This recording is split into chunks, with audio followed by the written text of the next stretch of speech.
An investor, a trader, a host, a father, an absolute beast. Today's guest isn't just a voice in crypto, he's a force. Known to many as the face of Cryptobanter, Ran Neuner has pushed boundaries. Before crypto, Ran founded and sold Africa's largest marketing agency. Ran has built platforms, taken risks, and always bounced back, stronger than ever. Today, we dive into the mind of a man whose dedication shapes his legacy daily. A visionary, a survivor, a relentless creator. Get ready for Ran Neuner, aka Crypt Man Ran from Cryptobanter. I was born with a champion mindset. I want to change people's lives. Where's your head at with the Bitcoin price? My biggest investment right now, it was the equivalent of taking a punch in the face from Mike Tyson, bro. All of these meme coins are going to go to zero at the end of the cycle. What Formula One can do for us is make us bigger than crypto. Every Friday I offload some altcoins into Bitcoin, every single Friday. That's going to be the thing that wipes out the crypto market. All right, guys, welcome back to the channel. I'm so delighted to have a very old friend of mine, Crypt Man Ran, the founder of Cryptobanter, the largest crypto, blockchain, Web3 studio, Web3 show, YouTube. I mean, where do I stop with the compliments? We're so happy to catch up with you. I mean, we're here in Dubai for a whole host of events, right? There was Cosmoverse, I think you were participating, Blockchain Live, Anton Gateway, so I'm sure I'm going to bump into you quite a few times. Let's talk about, obviously, Cryptobanter. So I'm obviously like so impressed about what you've done. So I think the first time I ever saw you, like, because I run a PR marketing, events, KOL, everything.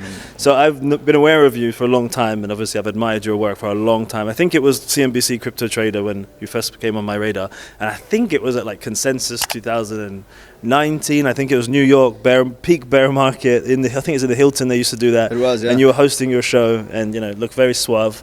But yeah, so it's been a long time, and obviously I then watched your journey through obviously Cryptobanter when you were doing it in the coffee shop, and then now you've grown it to what you've done today, which is just wow, incredible. So I'm always massively impressed by your work rate. It's just phenomenal. Like every day you're there, like video. Like you're just how do you possibly do all of that plus have 4 kids, as you mentioned, obviously a wife, a family, and how many people on your team now? Much over 100. 85. So like how do you, I mean, look, you're not the youngest guy anymore, right? I mean, yeah. So let me make it simple for you, right? I was born with a champion mindset. And when I say I was born with a champion mindset, I don't know if I was born with it, but at a very, very young age, I got depressed because I wasn't winning. And when I say depressed, it wasn't clinically depressed. It was just, if I wasn't winning, I was a very unhappy person. And I think it was programmed in me that I had to win. At the same time, I grew up in a family that had very little. Now, I didn't have nothing. I wasn't poor. We all went to school and we could all afford school fees, but that was about it. So we had no luxuries. And the combination of being born with a winning mindset and also not having when I was younger made me a beast. And when I say a beast, I have a paranoia in me. I'm very rich today. You know that. Of course, much richer than I need to be. And I wake up every morning and I worry about going back and being poor. And I know it's stupid because it's probably never going to happen. Touch wood, unless I do something really, unless I do 10 things in a row that are really stupid, probably never going to happen. But I wake up every single morning and the first thought in my mind is, I don't want to be fucking poor ever again. I don't want to be behind. It's, the thing that used to kill me when I was younger, it was that I was behind everyone. And when I say behind everyone, all my friends, my parents made a point of putting us at the best schools that they could afford to put us in, which weren't the best schools, but it was the best schools they could afford to put us in. Problem is that if you're the smallest fish in the big pond and you're going to a good school, everyone gets cars when they turn 18. It's not a chance I was going to get a car. Everyone goes shopping and buys the brand new Nikes or Adidas. Bro, we were buying no-name brand Hong Kong because we had 5 kids, 1 working parent. My dad was never an entrepreneur. He was just a salaried employee with 5 kids. So when you're in that environment and you look around and you can't have what you want and everybody else has got it, and to a certain extent society defined itself specifically at those ages around what you had and what you didn't have, we were always written off. And so I had a point to prove. I was born with that beast energy, but I had a point to prove as soon as I could And when I say as soon as I could, even in school, I was selling things, I was buying things, I was operating, I was trying to make money. As soon as I left school, I did the same thing. Because I had a champion mindset, and at the same time, I had a point to prove. Now, I always worked harder than everyone else, and I always try to work smarter than everyone else. So, like, just show me how hard someone's working, and there's 85 people in my company. I'm the oldest. No one works harder than me. No one. I'm the first guy in the office. I'm the last guy out. I'm the guy that does the most shows every single month. I'm the guy that goes to every single conference. That's how I've always been. I have a work ethic my work ethic is just be consistent. Just grow this much every single day. Make sure that today's show is X amount better than yesterday's show. Fix one thing every single day. I do a show every single day I've been doing it for 4 years or 5 years. Every day I'm trying to get that much better. Now, the combination of someone who is analytical, works harder than everybody else, researches more than... I don't know anyone that does as much research as I do. Like, let me give you an idea of how much research I do, just so you get an idea. I personally listen to 8 hours of podcasts every single day on 2-speed. I have a list of things that I work through, and it's 8 hours a day. So 4 hours of my day, I'm listening passively in my ear, whether I'm at gym, whether I'm sitting at breakfast eating, whether I listen to 8 hours of podcasts every single day. I have 10 researchers that work on one show. 10. And they are forced to listen to everything. And they send me a list. You know, one of the things that my researchers have to do, they literally have to send me a list of all their content they listened to in the last 24 hours. Okay, I'll show it to you, because I know it sounds absolutely absurd, but I actually want to show you how crazy this is. How obsessed I am with being part of a winning team. So this is yesterday. You can see that this is our research group. Yeah.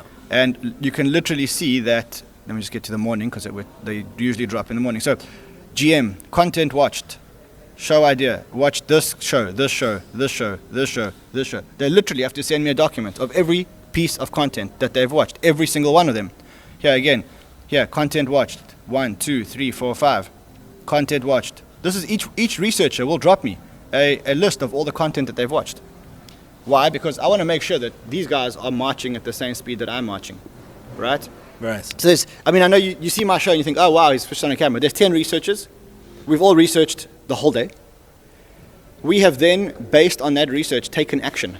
So moved up portfolios, bought something, and then I do a show and I just tell you exactly what I learned and what I learned and what I did about it. So it's not a coincidence that we've built the most activatable crypto community in the shortest period of time. It's because I think we work the hardest.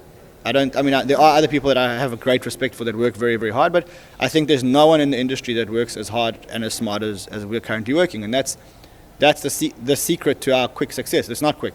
It is. How long can you work at that speed for? I'm in a rhythm. I'm in a great rhythm, and I hate what I've become, but my industry has forced me to be what I've become, and I'll tell you why. When you commit to switching on a camera at 4 o'clock every afternoon and for broadcasting for an hour, your day becomes Groundhog Day every single day. So I'll give you my day. I'm up at 6. My kids only wake up probably at 7 or 7:15, so I'm up and I'm on Twitter and I'm listening. So I've got a list of shows that happen in the time zone before me, the PST time zone and the EST time zone, and I'll wake up in the morning, get a cup of coffee or get a cup of matcha, and I will start listening to everyone's podcast. In those 40 minutes before my kids wake up, I can listen to about an hour and a half of footage, and at the same time I'm scrolling through Twitter. So by 6:40 I know exactly what's going on the market. I'm ready for the day. I take my kids to school and I get to a coffee shop, and I sit in the coffee shop for another 45 minutes, and I'm researching, I'm listening, I'm writing, I'm reading Twitter. By that time I know everything. I hit the gym, I've got the podcast in my ear. It's routine. 1 hour gym, and that's another 2 hours of listening to footage, right? Because we're always on 2-speed. Yeah. Then, as soon as I finish gym, we get onto what we call a research call. On that research call, we broadcast the research call to the entire industry. It's me and 10 of my researchers, and all we do is chat. Guys, what did you see last night? Well, there were great ETF inflows. Okay, but who were the buyers? Okay, well, it was BlackRock. Okay, cool. What altcoin projects have you guys seen? And we talk for an hour. We just talk. Just talk. At the end of that call, guys, what do you think we should do today with our portfolios, and what show do you think we should make today? Cool. Now, in my local time, it is 10:30 in the morning. Between 10:30 and 1 o'clock, I've got 2.5 hours to run the business. So then I go into finance meetings, I go into HR meetings, I do what I need to do. Between 1 and 3, I prep for my show. So 2 hours, I lock myself in a room. I get a 40-page document from my researchers. Do you create a script or you just No read? script. I have a 40-page document that I get from my researchers. That 40-page document probably contains 300 tweets, 300 links to tweets. And all I do is I open there's a line before each tweet saying, this narrative feeds into this narrative, feeds into this narrative, that's why I'm coming to this conclusion, which is the same conclusion that Murad came to on this tweet, da-da-da-da-da-da. So I'll open every single tweet. It takes me exactly an hour to open all the tweets. So between 1 and 2, all I'm doing is opening and reading tweets. Then I start closing tweets. I start like, okay, that's not relevant, that's not relevant, that's not relevant, that's not relevant, that's not relevant, that's relevant, that's relevant, that's relevant. And I put them into clusters, like that's the Bitcoin section, that's the altcoin section. Okay. Between 2 and 2:30, I make changes to my portfolio. So I've now read everything I've read, I've learned, and then I sit with my traders and say, look guys, seems there's an AI narrative running. I think we should up our AI game. Every day you're moving. Look, sometimes there's no changes. Like today, there's probably nothing. Today, the market's not moving. There's probably no changes. I think we're well positioned. But yeah. It's a routine. 3 o'clock, I set up in the studio. 3:15, I'm live. 4 o'clock, I'm done. 4:15, I'm on Twitter Spaces. Every day, half an hour Twitter Spaces. Okay, now it's 4:45. I've got 1 hour and 15 minutes before I need to go see my kids and have bath time and bedtime. So I quickly do all the rest of the work. 6 o'clock, I leave the office. I'm home by 6:10. I bath, bed the kids, spend time with my wife. 8 o'clock, I'm back on the research again. Every single day. So routine is obviously massively important. You have to, because you're running a business. I'm in a very unique situation. I'm running a business. The business is a big business. It's a global business. It's 85 people. It's a massive business from a revenue point of view. Yeah. Most people don't realize it. They think we're a bunch of monkeys performing circus acts on YouTube. We're not. We're building $1 billion business, and if all goes according to plan, we'll be there in less than 18 months. Like we're past halfway, and the next part of it is happening as we speak. If you want to run a business, but also run the biggest live show in the world, and also run a fund and a portfolio, you have no choice but to be fully disciplined and focused. If you're not, something's going to give. Now, if the business gives, I'm responsible to 85 people. If the show gives, the business gives. And if the portfolio gives, I lose my wealth. So, unfortunately, none of those can give. Yeah, wow, okay. And then I was the first guy to publicly say I'm putting a lot of my money into Bitcoin. I want to change people's lives. Can we build the most profitable community in the world? Broadcast is about culture. What Formula One can do for us is make us bigger than crypto. And so you mentioned that the goal is to be $1 billion business. Like, so then what happens when you get to that? You hit your goal. Do you just move? Do you just keep moving up? That's not the goal. That's not the goal. The goal is my history is that I sold a big company before I was in crypto. Your marketing agency. My marketing agency. It was the biggest marketing agency in Africa. I wouldn't mention it, but it's public on the internet, so I know people Google because that's what they do. I sold it for $150 million. And then I was the first guy to publicly say I'm putting a lot of my money into Bitcoin. So you can imagine that it's not about the $1 billion. It's about two things that absolutely drive me. And they fall under one banner. The one banner is I want to change people's lives. I don't need to make the money, because if I make another $1 million or lose another $1 million, my lifestyle ain't going to change, bro. Like, this is my lifestyle. This is me. I'm not going to drive Ferraris. I don't care about McLarens. I love what do you drive? A Jeep. Like I've got an old, like a Wrangler. Like it's a Jeep. I can ramp the pavements. Yeah. I don't have a lot of toys. I used to have a helicopter, but Helicopter. I just figured it was a little bit irresponsible owning a helicopter when I've got kids and just flying around and so I just gave up helicopter flying. I want to change people's lives. Yeah. So, but I also want to do it on a mass scale. So I found a platform where, number one, I can change people's lives that are close to me, and the entire team that works for me. Yeah. You go so to many great people in your team as well. well. Not only that, but if you go to each one of them, when I met every single one of them, they were at the rock bottom of their lives. Sheldon had $400 in his pocket. Carl was an unemployed white male in a country where white males cannot get work. Broke, begging me for a job during COVID, begging. He's Sheldon, multi-dollar millionaire. Carl, multi-dollar millionaire. Davey was so down and out he couldn't even pay his electricity. And I took a chance on him and I said, come on, you're going to be my sponsorships guy. Come join us. Multi-dollar millionaire.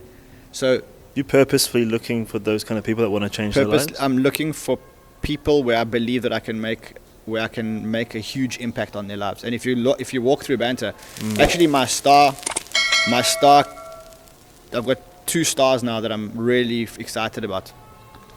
One of them is uneducated, grew up in like the equivalent of the Brazilian favelas, so to speak. Like that's how bad it is. No role model, bad role model. Dad left, bad role model. And I mean, no chance. Like seriously, no chance. The guy used to work in a mobile phone store, and even there, he left the mobile phone store, and he came into his interview on a skateboard, and he's like, and I loved his spirit. This guy was a fighter, bro. This guy's got fucking hunger. Yeah. And I said to him, look, I don't have a job for you, but sit here, and you tell me how you think we can add value to this business. Came back to me a week later, says, you don't have a Discord. I'm like, cool, build a Discord. He said, I've never built a Discord before, but I'll build it. Love the guy. Today, he's like you're talking about a guy that, I don't want to say he had no chance because, people would have, but I'm saying I found him and I'm on a mission to make him rich now. But why am I on a mission to make him rich? Because he has the right attitude. He wants to work hard. He believes that, and then we have another girl who is probably the hardest worker I've ever worked with. And she was our social media manager. She joined us for free, bro. She said, I just want to be part of Banter. And she used to run our Instagram for free. And then one day we had this uncomfortable discussion, but she had been working for us for a year. And I said, look, we don't pay you.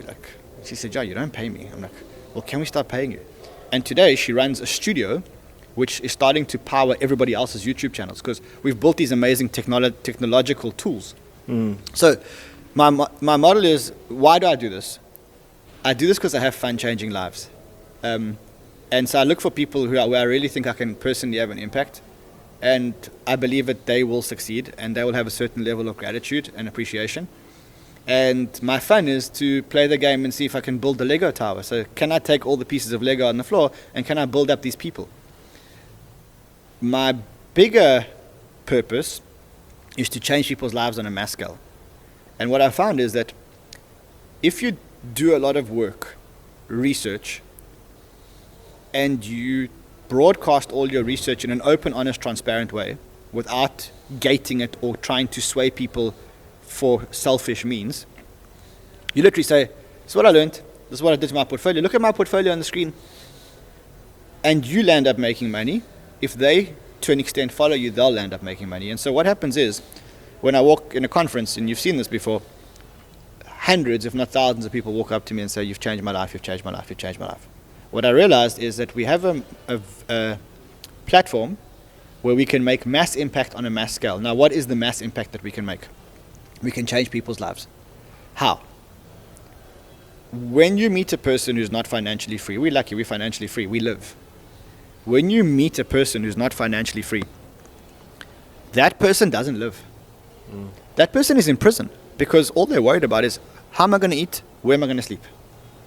Okay, now, look, I have kids, and I can tell you that it's cool when you're a bachelor to not have a place to eat and sleep because you can crash on a mate's couch. But when you get your 3-year-old or your 4-year-old looking you in the eye, and you got to think to yourself, I need to bring food so this human can live, and there's probably no worse feeling than that feeling of not being financially free. And so what I realize we can do is we can make people financially free. We have a superpower. We can make people financially free. And so I think we're making mass impact on a mass scale. So the $1 billion is just a milestone for fun. Yeah, I understand. Yeah. It's a fun milestone. Yeah. The real milestone is, can we change people's life on a mass scale? Can we build the most profitable community in the world? Currently, I think, correct me if I'm wrong, I'm sorry if I'm wrong, but I think everything that you do is in English. Yes. So at the moment, you're only changing people's lives that can speak English. Is there a plan to change people's lives in different languages? So we tried it. We used an AI tool, and the AI tool dubbed my voice in multiple languages. So, and it was very good: Turkish, Korean, Mandarin, Portuguese, Russian.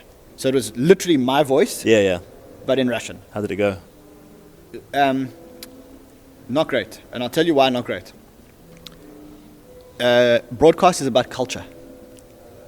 It's about your tonality.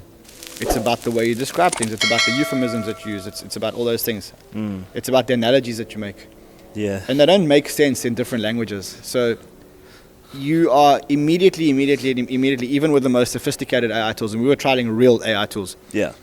We were at a massive disadvantage to any Russian streamer who understood the people around him. So we haven't solved that problem yet. We cut back because it was costing us about $1 a minute to dub. So it became, you're doing one show, it's 60 minutes. 60 minutes times 8 languages, so that's 480, and then, adds up. It adds up. You're spending 6 shows a day, $3,000 a day. So you're spending like $70,000 a month to translate shit. And it just wasn't working. But what about, I know you have loads of hosts that work for you at the moment, or work with you, let's say. So, but what about finding hosts that speak those languages natively? So we can do it. The question is, what value do we add to those hosts? English hosts, we've got it waxed. We've got a YouTube system. We know how to fix the YouTube. We know how to tag their YouTube. We've just taken on a few channels. Within the first week, we grew within the first month, we grew their viewership by 20% because we have all the tools. Like for us, it's like plug, play. We have all the IP.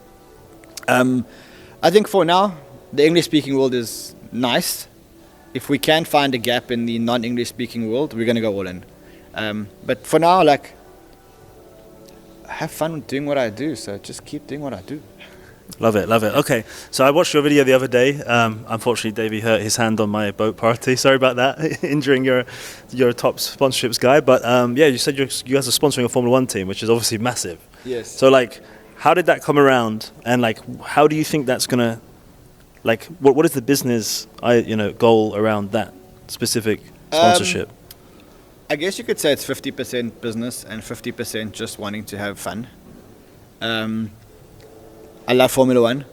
Yeah. And I love being close to Formula 1.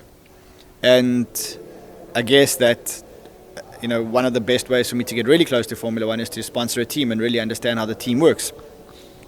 From a business point of view, I think we're a big crypto channel and we're a great crypto channel.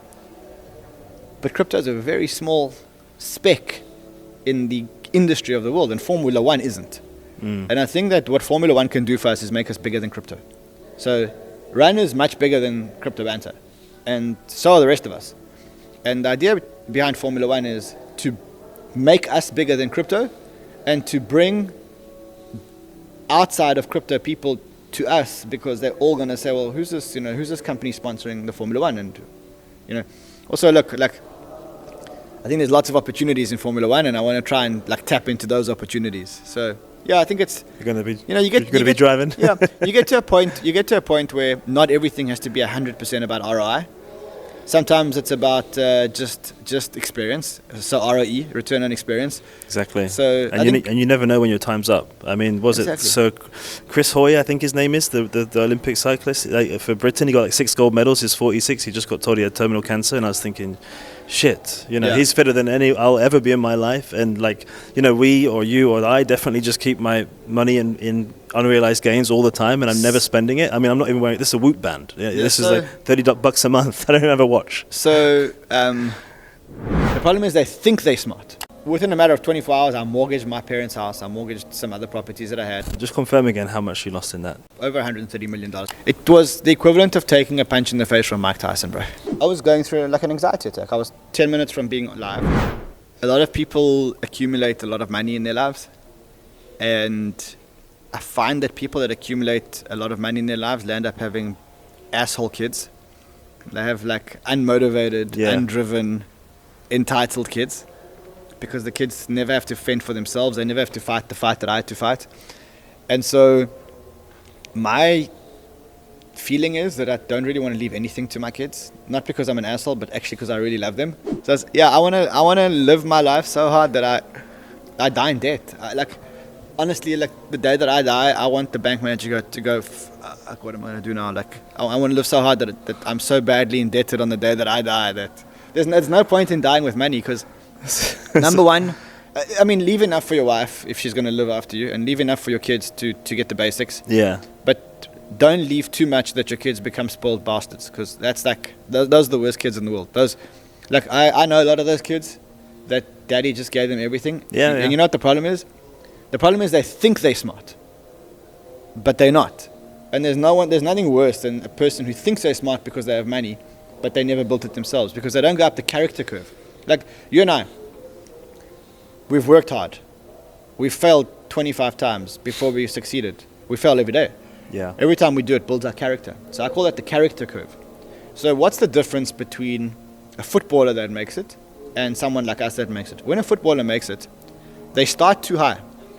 And then because they haven't built all the experience of going up and losing and making the mistake, they start with all the money and then they're on a slow bleed down. And most of them actually go insolvent before, like you read the stories. Yeah.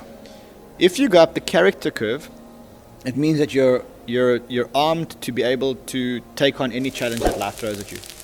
And I mean, I think, we've been through this before. We've lost management teams, lost key staff, had walkouts. Once, I can tell you a story. Once I ran a very big marketing company.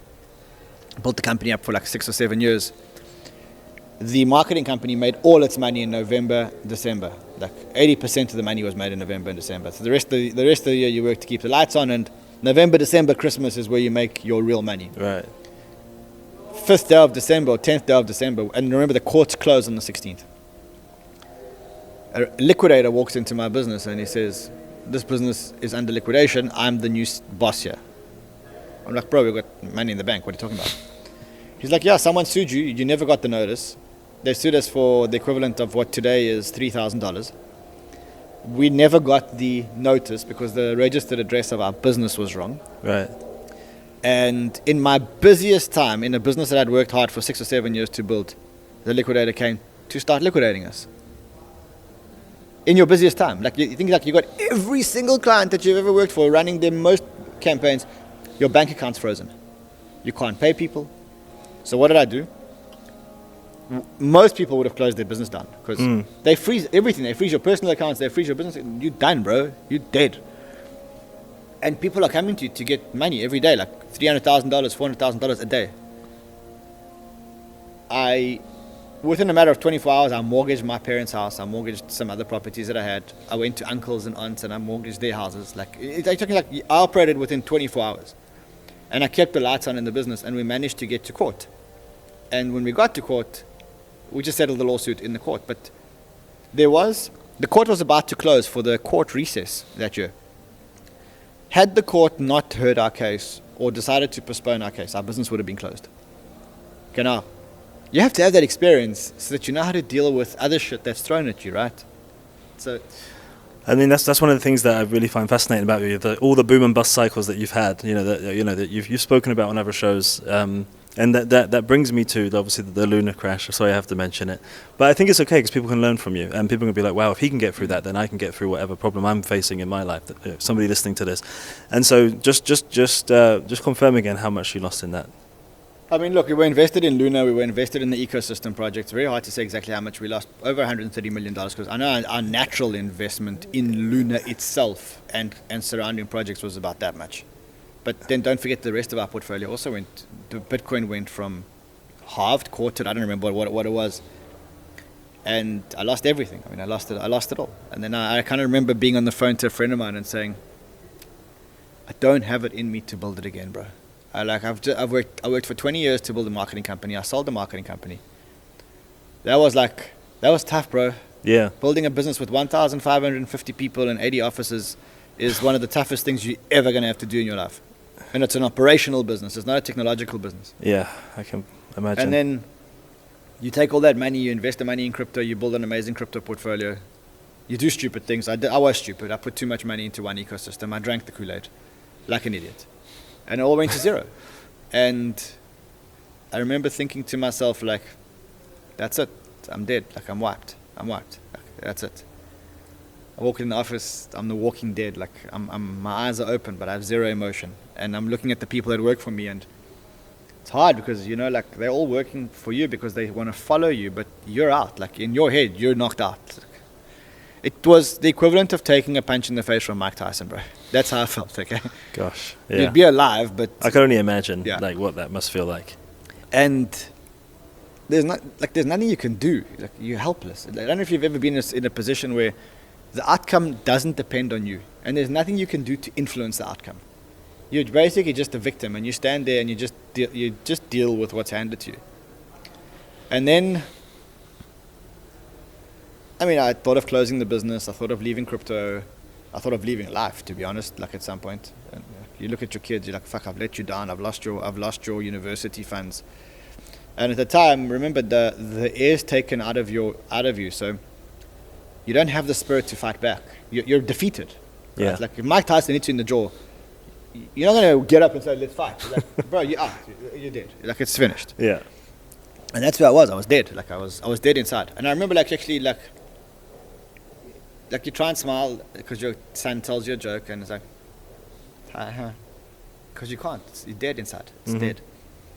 And then, like, after you I think you mourn. So I mourned. I had what was called the pity party. Yeah. And then you get to a point where it's like, okay, what's next? And I went, like, the options were tap out and live a very basic average life again, or go all in and go into fucking beast mode. That's exactly what he did. Okay.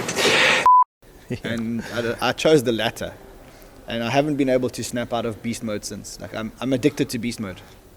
And I'm sure you're very happy that you are. I mean, so okay, so there's quite a lot to unpack there. So the thing is, I find that actually I need to get punched in the face to keep going. Like, I need shit to happen to me, because if you get too complacent, like if you look at your portfolio, oh my god, there's more money I've ever seen in my life, so you stop looking at it. You don't care if you lose 50% because you already got too much money than you already thought you'd have anyway, right? So you get too complacent. So what I've found in my life is that actually I need life to, like, give me haymaker every now and then to, like, keep me, like, focused and keep me going. And obviously you use that for fire, right? To, like, keep driving you every day as you are now. So I love talking to you because, you know, there's some people that you talk to that have just made money in crypto because they invested in Bitcoin. Yeah. And then there's others that truly understand how they made their money and what drives them. And what you said is so real, because success breeds two things. Success is a virus. It breeds two things: complacency and arrogance. And the two are very interlinked. The more successful you are, the more arrogant you become, because you're a human, so it's programmed. The more successful you are, there's a feedback loop in your brain that says, wow, you did this, you made money, wow, you're a genius. And then because you're a genius, you do more of it, and you buy Bitcoin, it goes up. You're a genius, you made money, so what do? You put more money into Bitcoin, it goes up more. Wow, you're a real genius. And so what happens is you then become arrogant, because you start looking down at the people that didn't buy Bitcoin, and you go, you didn't buy Bitcoin, I did, right? That's arrogance. Complacency is believing that because you're winning today, you're going to carry on winning. And complacency is the worst virus of them all. It's the worst thing that can happen to a winning team, right? Why? A winning team goes on the field, and if they're complacent, all they want to do is just maintain their lead. The losers are increasing, or the chasers are increasing their rate of innovation and acceleration to try and catch the winner. So it's about the rate of acceleration and innovation. So you can remain a winner for a long time. The problem is that when you stop being a winner, the crash is from 100 to 0 very quickly. Why? Because what your competitors are doing when you're complacent is they are accelerating their rate of innovation to try and catch you. They're not accelerating linearly. They are creating new. If you're chasing someone, you can't do what they're doing. You've got to do something that's 10x better than what they're doing to try and catch them. And so when you're a winner, and I see this a lot, even sometimes in my team, like I see people that are complacent. I kick them in the ass. Like that's the worst disease that you can have. You have to wake up paranoid every single morning. I call it the difference between constructive paranoia and paralyzing fear. If you're not walking the line between constructive paranoia and paralyzing fear every single morning, like when I wake up every morning, I'm on the verge of not being able to wake up because I've paralyzed myself with anxiety, and I'm so anxious that I've got to work so hard to kill my anxiety. And I wake up on that chasm of constructive paranoia versus paralyzing fear every single morning. Sometimes I have to kick myself out of paralyzing fear. That's what we need. Sometimes I sit before doing a show. I'll be honest, like a show 2 days ago. I want to read you the messages just so that you can see, like, even at my level, like, and I say even at my level, you know, I just want you to see like how serious I am. I just want to read you like the conversation so that you understand like how hard I am on myself. By the way, this show was the biggest show that was done by any YouTuber on that day. But I'm seriously tempted to cancel the show. Now, I never cancel the show, just so you understand. Like I rock up every day. I'm seriously tempted to cancel the show.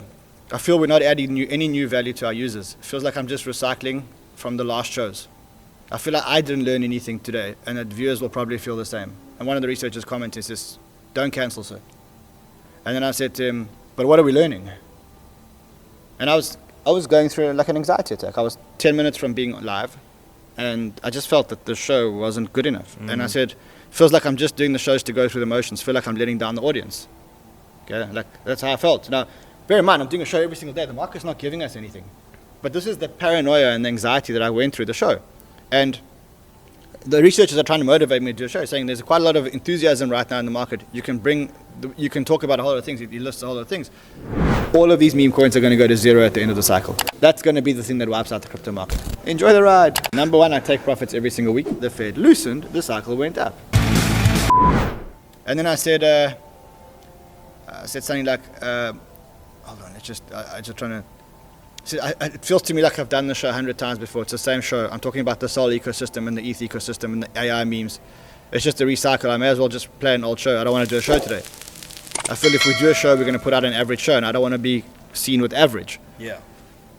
And so, like, this is the paranoia that I go through, like, every single day. You understand? It's amazing because then obviously, even though you recently hit 1 million subscribers, Yes. right?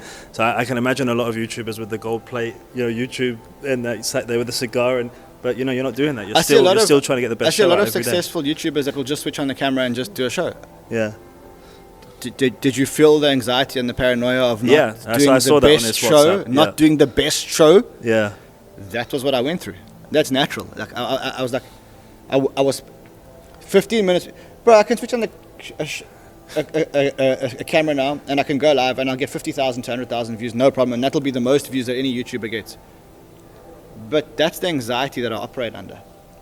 I'm not happy. I'm not satisfied. This is ruining my reputation. I can't do this. Every show, every single show is like that. So, I mean, look, you've given us a very amazing insight of what it takes to host the most successful crypto show on YouTube, and not just on YouTube, I'm sure on many different channels. But let me just ask you a question, because you saw Luno last cycle. We all saw FTX. Hopefully you didn't get too messed up in the FTX. No. But do you see anything on the horizon Meme coins. that could have the same Meme coins. impact? Meme coins. Okay. Can you just say all that one more time? Sure, meme coins. Fundamentals are zero. Everyone's drunk the Kool-Aid. Yeah. They're treating it as a religion. They're even using the word religion. They're using the word cult. And people, don't. God forbid you should say something against Murad, the cult leader. I saw your tweet a few months ago. What we don't want is, we want the market to go up because of value and fundamentals, and memes have no value and fundamentals. And look, I'm playing the meme coin cycle, don't get me wrong, because I also appreciate that there's a lot of money to be made out of hype. But I'm not drinking the Kool-Aid. And the irony is that the same people that are telling me that memes are cults and memes are religion and memes are going to be here forever are the same people it's the same people that told me about NFTs, right? And they told me that if I end up buying an NFT of this dog or of this ape or of this yacht or whatever it was, that I would be part of a club for life, and that club would replace my religion, and it's actually near a religion and stuff like that. And at the time I played it, and I'm still holding the near religion dog, yacht, dog, whatever else I've got, and it's worth zero, right? Because it never ever had fundamental value to start with. And so, they're coming up with fancy buzzwords like the people are the product. And yes, the people are the product. They're also the exit liquidity. And so, look, I'm not against the meme coin cycle, because I think that the meme coin cycle will eventually lead to something better. But I do believe that all of these meme coins are going to go to zero at the end of the cycle. Whether it's Chad, whether it's the dog with a hat, whether it's the SPX, they're all going to zero. Doge, Pepe? Doge maybe not, because Doge may be a payment system integrated into Twitter. Yeah. Okay. Pepe, one or two will survive. Every other one will die. And that's going to wipe out the crypto market. That's going to be the thing that wipes out the crypto market. Because it's all fun and games when there's lots of liquidity in the market, but at some point the liquidity cycle is going to turn, and then people are going to go into contraction mode. And what are they going to sell first? They're going to sell the things with the least fundamentals. Okay, so I saw your podcast with Raul Paul again a couple of months ago. Great podcast. I'll put it in the link in the description. But you, and I'm saying this as your friend, because I always told my friend last time, please tell me when to sell, or please make me sell, because last time it didn't sell, and loads of people didn't, and we're in the same boat again, a new cycle. So you said in that podcast that in October you're going to start selling. I started. So bro, have you started selling? Yeah. Okay. Every week, every Friday. Really? Just offloading. Every Friday I offload some of my altcoins into Bitcoin. Every single Friday. Okay. I'm holding you accountable. Yeah, hold on. My trader's here. What do you do every Friday? Selling? Buys Bitcoin every Friday. We cash out of altcoins every Friday, and we buy. Oh, you're putting into Bitcoin, right? Exactly. Beginning right. of my profit taking is into Bitcoin. Next stage is into USDC or USDT. So I'm started. I'm not an idiot. I'm not, look. You're learning from the last cycle. You know what? Let me tell you a story. It's much better to not ride something all the way up and watch it crash than to. I'd prefer to take profits along the way and not have as much than have a lot and watch it go to zero. Like that's. I can tell you from someone who's been there that it is. I would rather walk away with money than be up $1 billion and go back to zero. And so I'm watching all these people. They're all making hundreds of millions of dollars on paper. I know one thing. My grandfather taught it to me. My grandfather taught it to me before he passed. And he said, when you count the winnings from the casino, when you drive outside with your car and you pay for the parking ticket and the boom goes up and down, that's when you count your earnings from the casino. Not while you're still on the casino floor. And I think a lot of people are counting their earnings on the casino floor. And I did that 2017. I did that 2021. Making and losing is very hard. Bro, let me make less, but let me have it. Yeah, love that. And I know it's not the popular view, because, bro, we all got to get rich and we all got to hit 100x's. Look, I'm playing meme coins. Don't get me wrong. Like probably 3-4% of my portfolio is in meme coins. But I'm not marrying meme coins. I'm not marrying any coin, actually, as much as I believe. I'm marrying probably 2 coins, Bitcoin and Solana. As much as I believe, the rest, love you all, invested in you all, think you're all going to change the world. But nah. No? Nah. All right, so I did some great interviews in Token 2049 with a lot of your crypto influencer friends, such as Ivan, Lark, Altcoin Daily, House of Crypto as well is always on your show. And so I asked them to give me, obviously, an estimate of what the top will be and when it will be. And so I know that the cycle started early because of the ETF, and so I'm wondering what your opinion is if that's going to shorten the cycle, or not shorten, but just finish earlier. And then secondly, so Ivan said over 250k, right? Lark said over 215k, which is uber bullish, I think. Where's your head at with the Bitcoin price?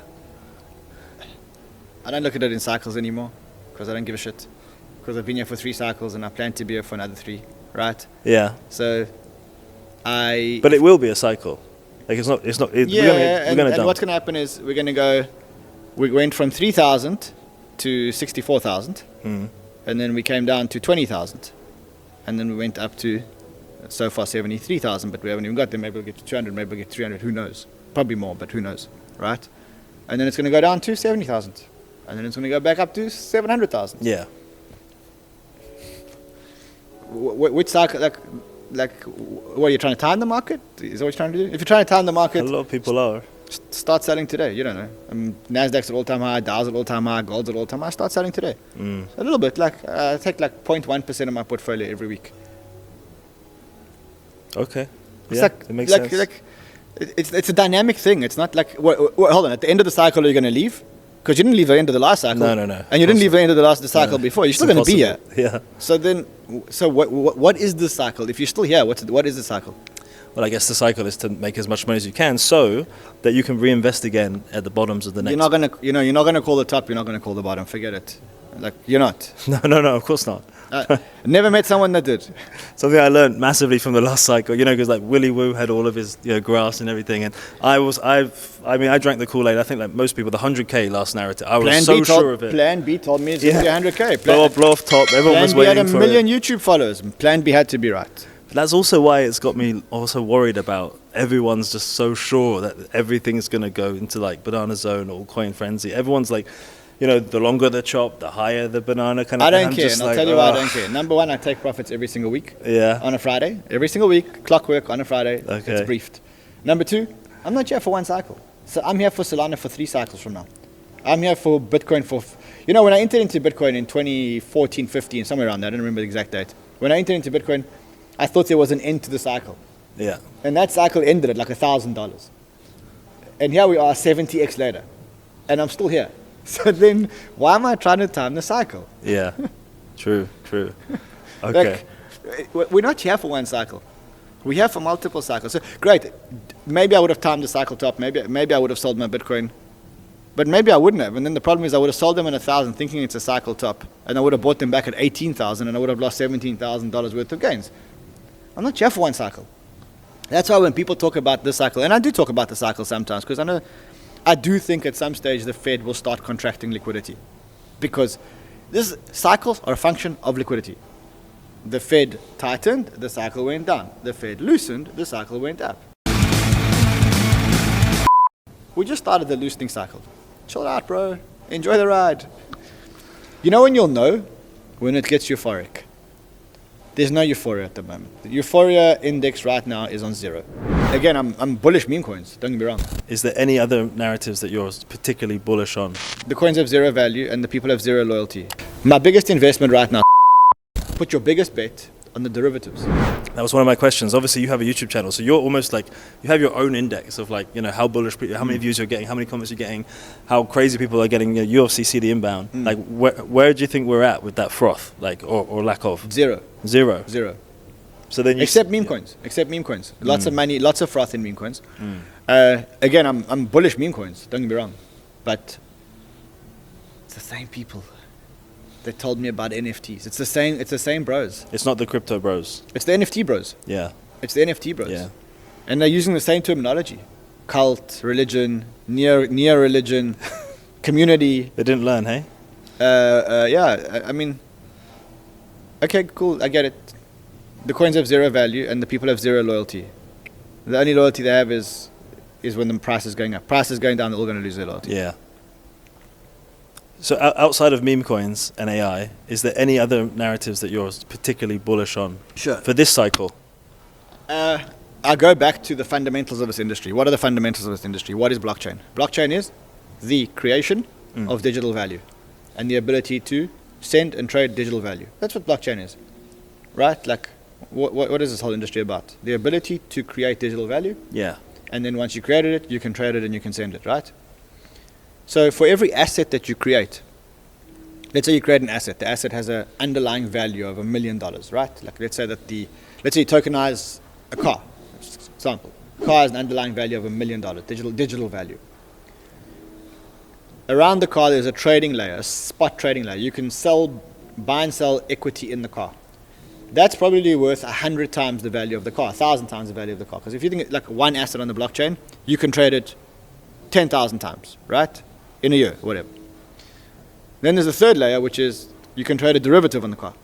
So you can trade a derivative on the value of the asset. So it's not spot, it's derivatives. Yeah. And that's probably on a $1 million asset, you can trade $1 trillion of derivatives, right? Right. So if this whole industry is around creating digital value, trading digital value, then just own 3 things. Own the layer 1, which is where the asset's going to live, because lots of assets are going to be loaded. Own the spot exchanges, because people are, regardless whether it's a car, a house, a meme coin, people are always going to just trade the value, because that's what this value is. And then put your biggest bet on the derivatives, because that's going to be think about the number of fees that exchanges make from spot, and then think of how much money they've made in making derivatives. Okay, so spot, they make nothing, and they make all their money in derivatives. Yeah. Okay, so there's a big arbitrage in the market right now because the layer ones are fairly priced. The spot exchanges are priced. Like Uniswap has a fully diluted valuation of $8 billion. Jupiter has Radium has a fully diluted valuation of $1.2 billion. The derivatives exchanges, which are actually the real money makers and the real casino of trading value, are underpriced.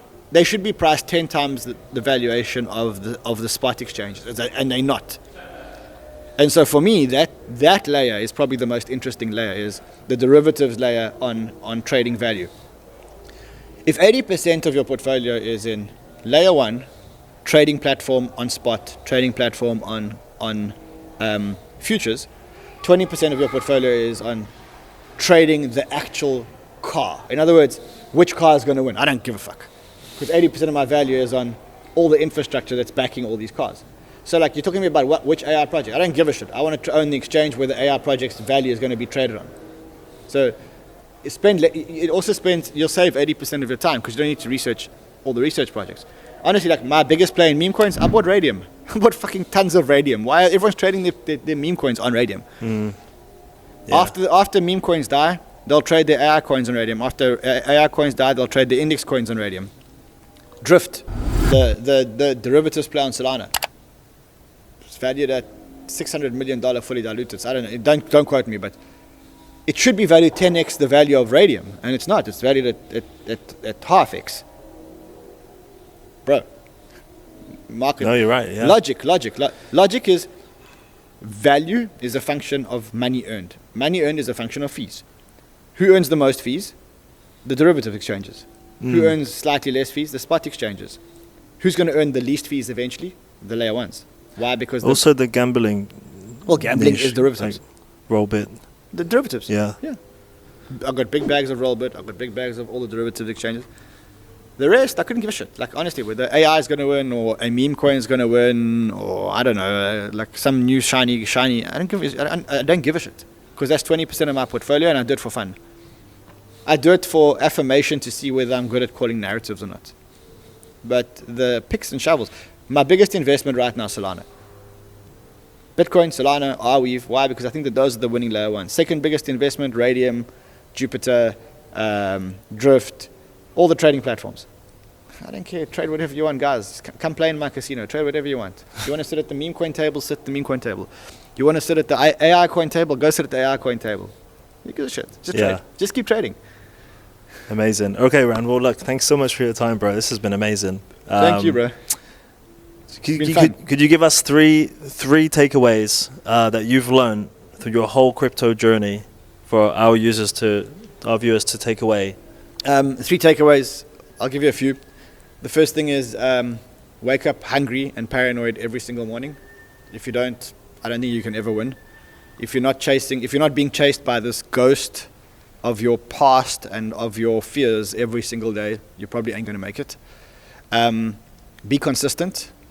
Nothing in the world beats waking up and arriving and working 10 hours every single day, even when you don't feel like working. In our business, we call it marching 5 miles every single day, regardless of what the weather brings, regardless of whether it's hot or cold. Just march 5 miles every single day. Consistency wins every single time. Don't overexpose yourself and don't get caught up by the screenshots of people making money, because those guys are going to disappear in the bear market and you'll never ever see them again. So as much as these meme coins are fun and as much as these AI coins are fun, just invest in projects with fundamentals, and remember that we count our money not every day when we're posting screenshots. We count our money when we check out of the casino, we drive out of the boom, we put in our parking ticket, we pay for the parking, we leave, and we drive away. That is when we count our money, and not these fancy screenshots. Don't let them tempt you into putting money into the wrong things. Ran, thank you so much for your Thank time, you, sir. bro. That was epic. Thank you, sir. Thank you so much for joining us, guys. We're going to be heading to Blockchain Live for the rest of the events in Dubai, and we'll see you next time. Thank you.